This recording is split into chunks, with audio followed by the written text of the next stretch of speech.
Assalamualaikum warahmatullahi wabarakatuh. Selamat pagi anak-anakku kelas 2 yang saya sayangi. Hari ini pembelajaran pendidikan agama Islam, pelajaran yang kedua, yaitu mengenai asik membaca Al-Quran. Jadi pelajaran hari ini adalah mengenai membaca Al-Quran. Jadi anak-anak, Al-Quran itu kitab suci umat Islam yang wajib kita imani. Jadi wajib kita percaya, iman bahwa Al-Quran adalah kitab suci umat Islam. Al-Quran itu ada 30 juz, di mana ada 114 surat.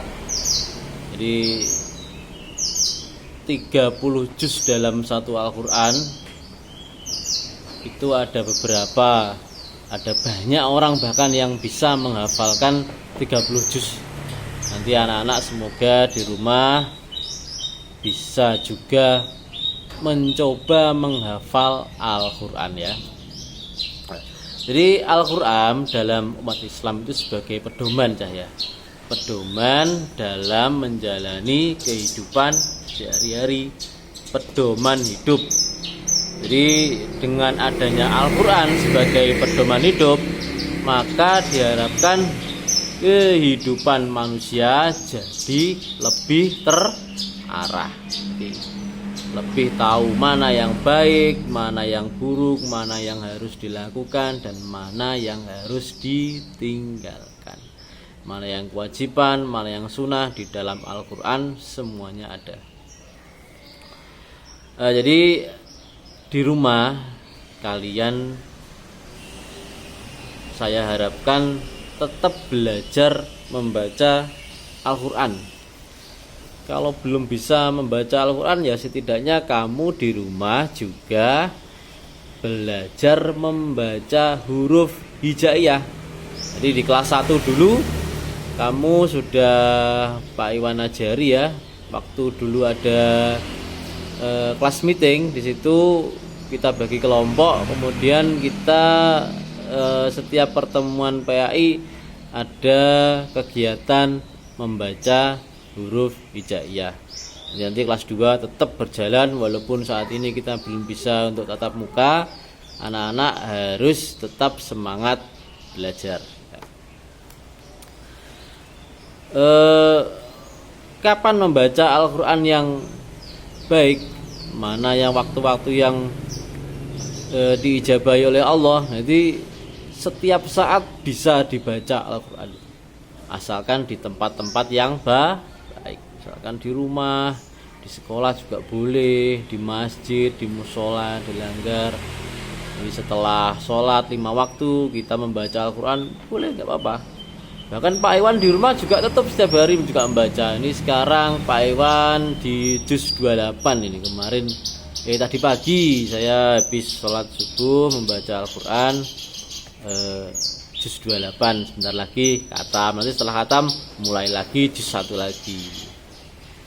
Nah, di sini di pembelajaran PA ini kamu ada materi membaca surat An-Nas. Jadi surat yang terakhir di dalam Al-Quran, surat yang ke-114.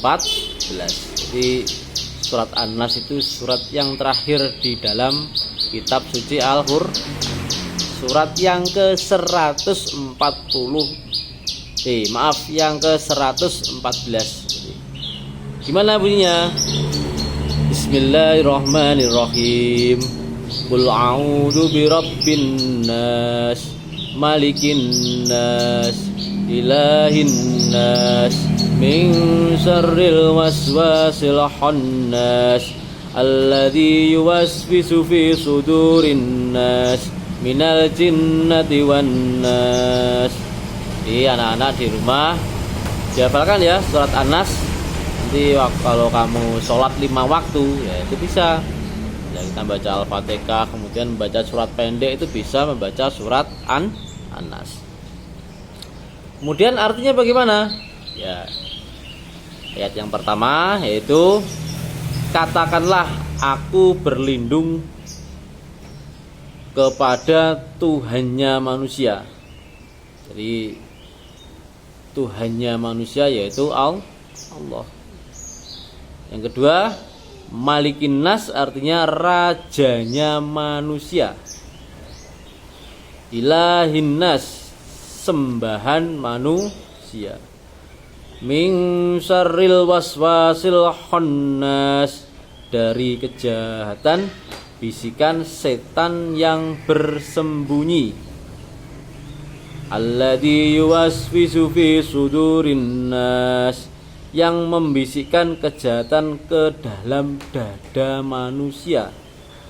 Minal jinnati wan nas, dari golongan jin dan manusia.